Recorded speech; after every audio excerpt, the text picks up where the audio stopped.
कह रहा हूँ, इंडिया की कैपेबिलिटी अभी ऐसे बढ़ गई है कि हमारे पहले आपने 17 में जो देखे होंगे कोई इंडस्ट्री का, शायद वो इसे 17 से पहले भी देखे थे, इट वाज इंपोर्टिंग कंट्री था।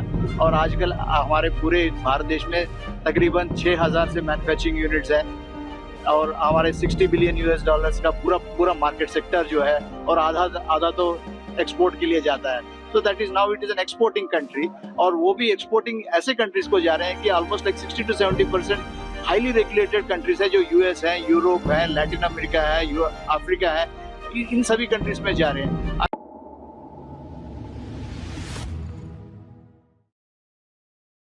नई दिल्ली में इनफॉर्मो मार्केट्स इंडिया द्वारा आयोजित CPHI और पी मेक इंडिया का 17वां संस्करण आज दिल्ली के इंडिया एक्सपो सेंटर में शुरू हुआ, जो 28 नवंबर 2024 तक चलेगा, जिसमें भारतीय फार्मा उद्योग की मजबूत क्षमता का प्रदर्शन किया गया। 2030 तक भारतीय फार्मा बाजार के 103 बिलियन अमेरिकी डॉलर और 2047 तक 450 बिलियन अमेरिकी डॉलर तक बढ़ने के अनुमान के साथ इस आयोजन ने वैश्विक स्वास्थ्य को आकार देने में उद्योग की महत्वपूर्ण भूमिका को उजागर किया।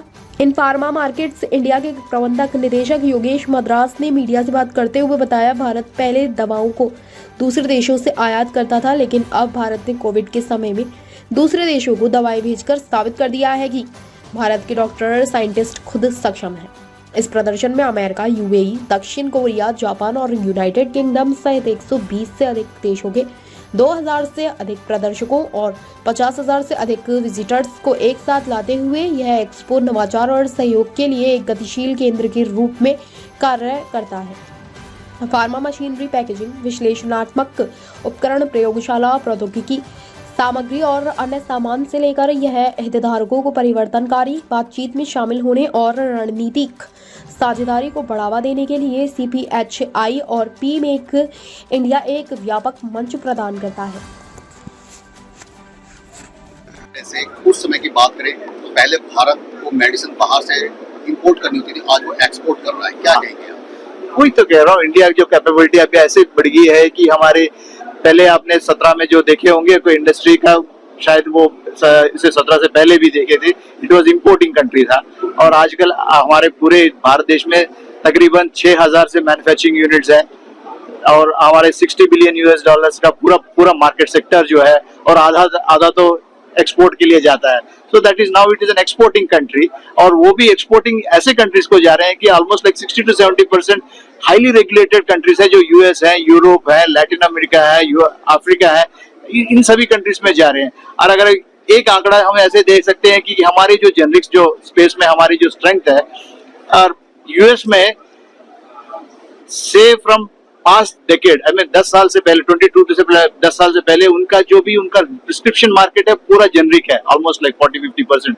और हमारी जो प्रोडक्ट्स वहां पे जाती है, उनकी saving budget, health care budget 1.3 trillion US dollars का उनका सेविंग था 10 साल में। और ऐसा मानना है कि उनका नेक्स्ट 5 इयर्स में भी उतना 1.3 ट्रिलियन का सेविंग भी हो सकता है उनका। तो ये उनकी बात कर रहे हैं। अगर हमारे ही देखें तो हमारे 1.4 बिलियन पॉपुलेशन है, हमारे ये आधातर यहाँ पे हमारा कंज्यूम करते हैं। सो नेचुरली हमारे हेल्थ केयर बजट में भी ये इसका जो भी जेनरिक का जो हमारे स्ट्रेंथ है, I think it is helping us. अगर बात की रॉ मटेरियल की, आज भी हम रॉ मटेरियल दूसरे देशों पर निर्भर हैं। हाँ, ऐसा है कि बिकॉज इट्स नॉट दैट, ऐसा सी इंटरडिपेंडेंसी ऑन कंट्रीज ये तो चलता रहेगा, लेकिन क्या अपने आप को कैसे बना सकते हो और स्ट्रेंथ कैसे कर सकते हो, ये टाइम और अपनी जो ताकत है उसको कैसे उसको इम्प्रूव कर सकते हैं। जैसे कि हमने बोला था, अभी रिसर्च के बारे में बात कर रहे थे। रिसर्च ऐसे 2 तरीके हो सकती है कि हमारी अभी जो क्षमता है उसको कैसे इम्प्रूव कर सकते हैं, ताकि हम जो भी अभी जो प्रोड्यूस कर रहे हैं उसको हाईएस्ट स्केल पे कैसे कर सकते हैं। और कभी कभी ऐसा भी है कि प्रोसेस में इतना चेंज भी ला सकते हैं कि मिनिमम अमाउंट में भी उसका ज्यादा प्रोड्यूस कर सकते हैं, ऐसा भी रिसर्च है। दिस इज एग्जिस्टिंग मॉलिक्यूल्स के लिए, और जो नया मॉलिक्यूल्स होगी उसके लिए जो भी है that will be different R&D kind of thing. ये दोनों तरीके पे हमें कंसंट्रेट करना पड़ता है। Thank you. जिस तरह से मेडिसिन की बात करें, फार्मा में भारत ने जिस तरह से तरक्की हासिल की, क्या कहना चाहेंगे? देखिए, हम सबके लिए बहुत बड़ा गर्व का समय है। जिस तरह से हमने प्रगति करी है अपने मेडिसिन को एक्सपोर्ट करने के लिए, उसमें भारत ने एक परचम कमाया है, जिसमें हमारे पास आज की डेट में हमको कहा जाता है हम फार्मेसी ऑफ द वर्ल्ड है, वो इसीलिए कहा जाता है कि अगर दुनिया में आप कहीं भी जाएंगे जेनरिक मेडिसिन में भारत का एक बहुत बड़ा योगदान रहा है दुनिया में किसी भी कोने में। तो हम करीब 200 देशों को दवाइयाँ सप्लाई कर रहे हैं और सबसे बड़ा हमारे को जो प्रोत्साहन मिला है वो जो सबसे ज्यादा क्वालिटी कॉन्शियस कंट्रीज हैं, चाहे यूनाइटेड स्टेट्स ऑफ अमेरिका बोले चाहे यूरोप बोले, सब जगह हमारा सबसे बड़ा योगदान इन दो देशों से आ रहा है। तो वो ये भी बताता है कि हम ना ही कॉस्ट इफेक्टिव मेडिसिन बना रहे हैं बल्कि हम एक क्वालिटी ड्रिवन मेडिसिन बना रहे हैं। तो हमारा एक बहुत अच्छा स्थान है आज की डेट में और हम इस यहाँ से आगे उन्नति के दिशा में है क्योंकि हमारी साल दर साल 8% की ग्रोथ है जिसको हम डबल डिजिट में ले जाना चाहते हैं आने वाले सालों में। अगर बात करें कुछ समय पहले भारत उस मेडिसिन को इंपोर्ट करता था, आज वो एक्सपोर्ट कर रहा है और भारत अब आत्मनिर्भर भारत बनता जा रहा है। आने वाली जनरेशन को क्या मैसेज देना चाहिए? देखिए, हम सबको बहुत फक्र होना चाहिए इस बात पे कि 2020 में सरकार ने product linked incentive scheme pharmaceutical sector में इंट्रोड्यूस की।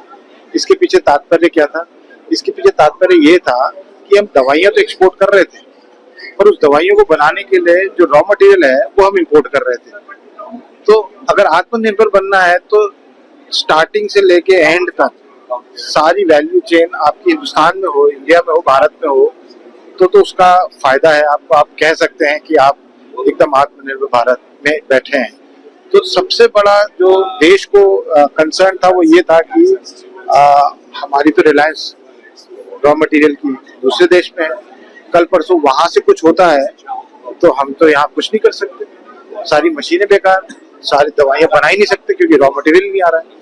इसको देखते हुए इसके मद्देनजर ठीक कोविड से पहले जब लॉकडाउन शुरू हुआ था उससे पहले हम ये काम शुरू कर दिया था 2018-19 में एंड वहां हम उस नतीजे में पहुंचे थे कि अगर हमको आत्मनिर्भर बनना है तो हमको कितना इंसेंटिव किस दवाई की किस कैटेगरी में देना पड़ेगा।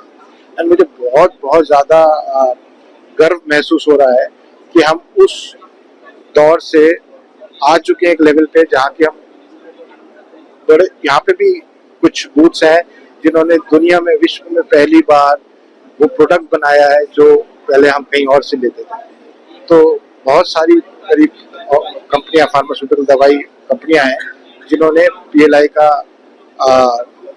एडवांटेज लिया और आज की डेट में हम अब खुद वो दवाइयां स्टार्टिंग मटेरियल से लेके फॉर्मुलेशन तक सब कुछ हम अब हिंदुस्तान में बना रहे हैं। तो हमारे लिए तो बहुत बहुत गर्व का समय है। ताज़ा खबरों से जुड़े रहने के लिए हमारे चैनल को सब्सक्राइब करें और बेल आइकन को दबाना ना भूलें ताकि हर खबर की नोटिफिकेशन आपको मिलती रहे।